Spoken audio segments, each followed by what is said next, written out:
Hello and welcome to Film Peaks, where we investigate or film peaks or valleys. As usual, I'm going to keep this spoiler free, but I will include a riff section at the end where I show my score and give some extra thoughts.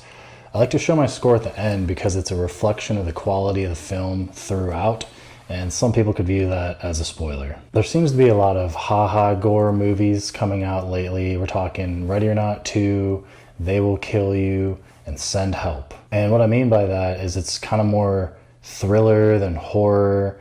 There's a lot of action and there's a lot of blood being sprayed everywhere with some laughs sprinkled throughout as well. Well, today we have another one with Over Your Dead Body. A dysfunctional married couple retreats to a secluded cabin to repair their relationship, but each secretly plots to murder the other. It's directed by Jorma Taccone, which totally makes sense here. You know, he's the director of Pop Star, Never Stop, Never Stopping. He's a member of The Lonely Island, so you should expect that type of SNL humor throughout. It's very prevalent here, but he is a funny dude, and I still do sing Jizz in My Pants from time to time. Tommy Rakolka is one of the writers here. I think there's 3 in general, but it really makes sense to have him on this project because he worked on Dead Snow, which is people trapped in a cabin trying to survive. Pretty stacked cast here.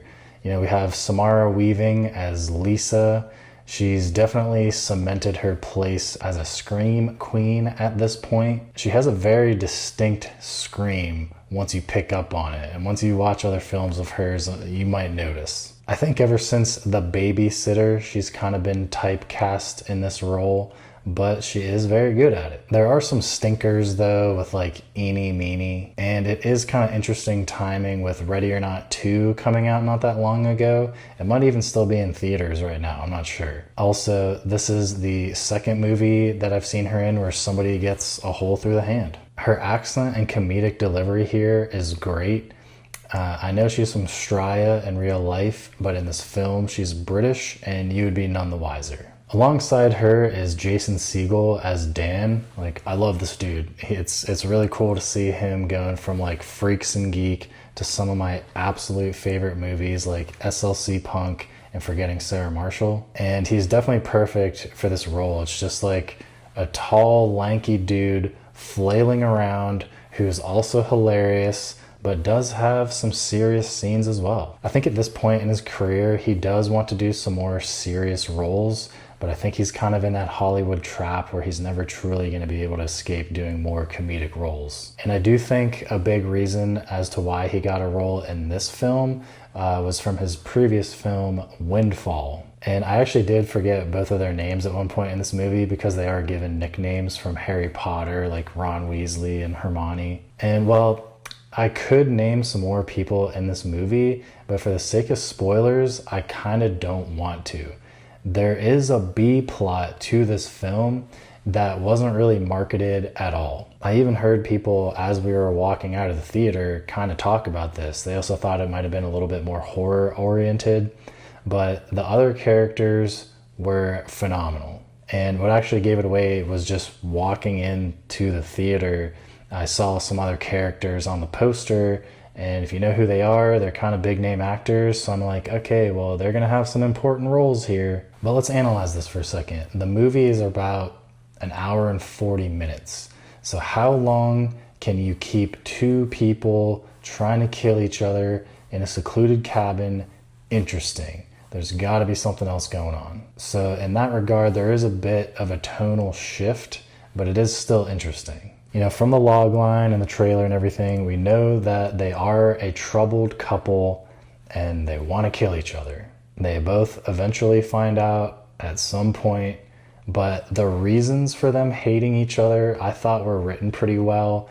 They kind of throw in some real life like pettiness into marriage topics in there too that people can relate with. Like, you can kind of empathize with them here and there and kind of, you know, be on their side. But it has to be hard to write a character to make it in such a way that you initially don't like them, but they can't do anything too unredeemable if you do want the audience to eventually come around. So in that regard, I think that was well written. And that being said, even with the B plot stuff, the film is pretty lean. Every scene, for the most part, had a purpose, and there were some great callbacks. There aren't many locations either. It's mostly them at this cabin out in the woods, and I'm sure that helped the budget a lot. However, I think there is one scene that you probably could remove from the script and shave off maybe like 5 minutes or so, and you would lose nothing.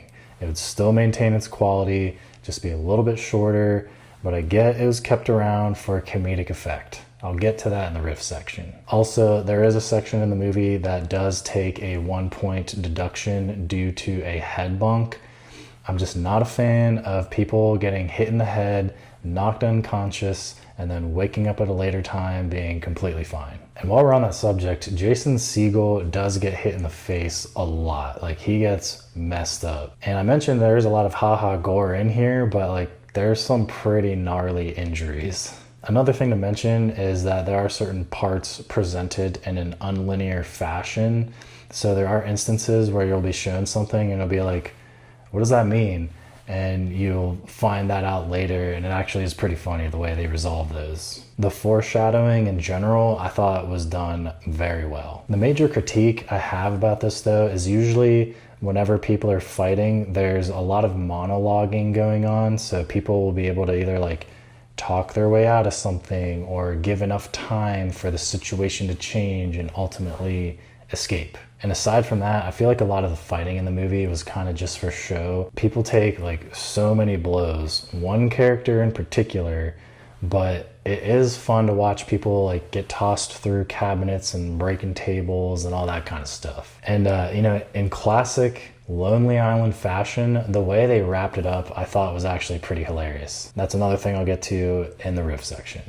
And speaking of wrapping things up, I think it's time we do head over to the riff section. So if this is your jumping off point, thank you for making it this far. What is your favorite haha gore movie that has come out recently? What's your favorite Jason Segel movie? Maybe we can talk about that later. Let me know either in the comments or on the Film Peaks app, free on iOS and Android. We move on. All right, we've made it to the riff section. This is your last chance to avoid any sort of spoiler.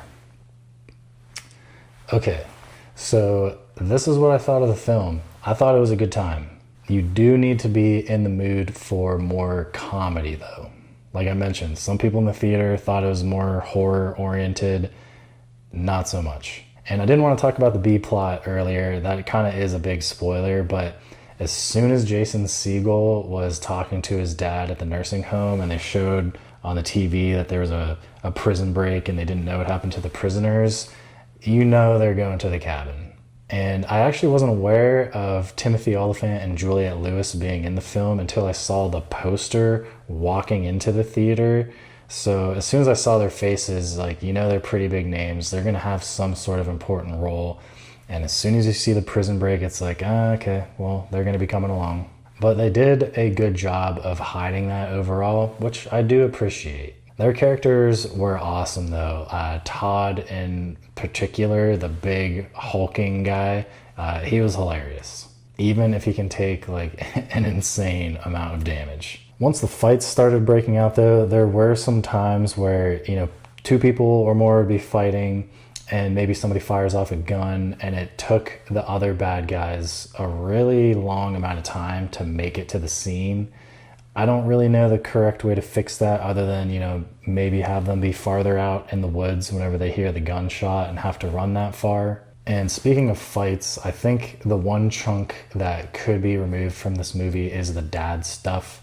We saw him in the nursing home and it was established that they didn't have a good relationship and whatever. And I think if you were to take all that out of, you know, establishing his character, getting in the car and going to the cabin and getting into the fight, he dies within the first 2 or 3 minutes of even getting there. And so I think you could probably get rid of that and really lose nothing, especially because it does ultimately end up him saying, you know, like, run and get to the boat or whatever. And I think there's like 3 or 4 instances of Jason Segel being like, run, you got to get to the boat and escape. I'll save you and sacrifice myself. That was getting kind of overplayed at that point. But I do get leaving the dad stuff in there just for comedy's sake. And the end sequence was like such a Lonely Island slash SNL skit. I did find it really funny. Like, I laughed at it, but it did have me thinking of that one cop show from Forgetting Sarah Marshall. I think it's Crime Scene, Scene of the Crime. And I think Kristen Bell has like telekinetic powers to talk to dogs or something. It kind of reminded me from that, but it was funny. Anyways, what do you think? Do the Lonely Island guys still have it? Is this one of your favorite Jason Segel films? Let me know in the comments or on the Film Peaks app, free on iOS and Android. Thank you so much for watching, and I'll see you at the top.